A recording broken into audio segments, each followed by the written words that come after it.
विकसित महाराष्ट्राचा कौल आहे। ज्या पद्धतीने पंतप्रधान मोदी साहेबांनी देशामध्ये एकंदर विकासाची पावलं धडाधड उचलायला सुरुवात केलेली आहे।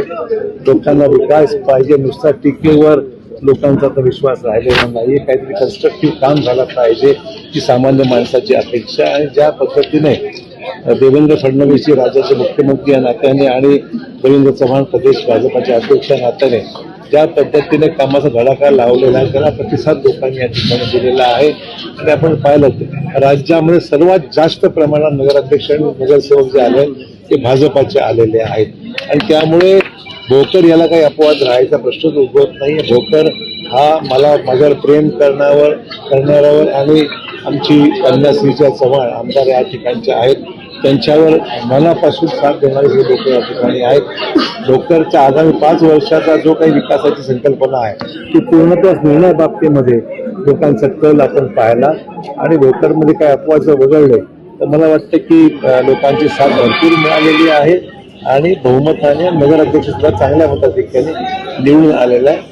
जनतेचे आभार मानते। त्याच्या तुलनेमध्ये नांदेडमध्ये फारसे भाजपाला यश मिळालं नाही। नांदेडमध्ये भाजपाकडे आज 3 नगरपालिका 2 नगरपालिका आणि बाकीचे 3 नगरपालिका कोंडलवाडी सहित 3 नगरपालिका आणि इतर 2 अशा 5 नगरपालिका या भोकर आपल्या भाजप ताब्यामध्ये आहेत। इतर ठिकाणी कदाचित काही समन्वयाचा अभाव असावा किंवा माहिती घ्यावी लागेल नेमकं काय घडलंय कशामुळे, पण स्थानिक आमदारांवर त्या जबाबदाऱ्या सोपवल्या होत्या की त्यांनी आपापल्या मतदारसंघ पाहावी अशी अपेक्षा आहे आणि त्यामुळे कुठे काय कोण कमी पडलं आहे किंवा नेमकं काय घडलंय लवकर समितीची बैठक घेऊ। अन्य ठिकाणी सुद्धा कारण येणाऱ्या महापालिकेला सुद्धा ही पाहतो निश्चित पॉझिटिव्ह परिणाम याचा।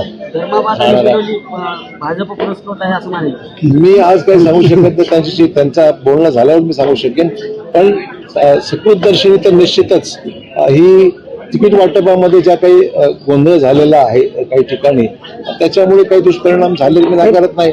महानगरपालिकेची देखील निवडणूक पार पडणार आहे, महायुतीचा काय फॉर्म्युला ठरला आहे? महायुती असायची चर्चा आमचे स्थानिक लोकप्रतिनिधी आहेत ते आणि शिवसेनेच्या 2 बैठका झालेल्या आहेत, अद्याप तो निर्णय झालेला नाही। पण मला वाटतं आजच्या निवडणुकीनंतर जे चित्र दिसतंय महाराष्ट्रामध्ये ते लक्षात घेता नांदेडमध्ये सुद्धा सगळ्याच राजकीय जी काही युतीमध्ये जे पक्ष आहेत त्यांनी भूमिका घ्यावी आणि महाराष्ट्राचा किस्सा सुद्धा नांदेड महापालिकेमध्ये आपल्याला गिरवता येईल अशा पद्धतीने सकारात्मक वातावरण निश्चित निर्माण झालेलं आहे।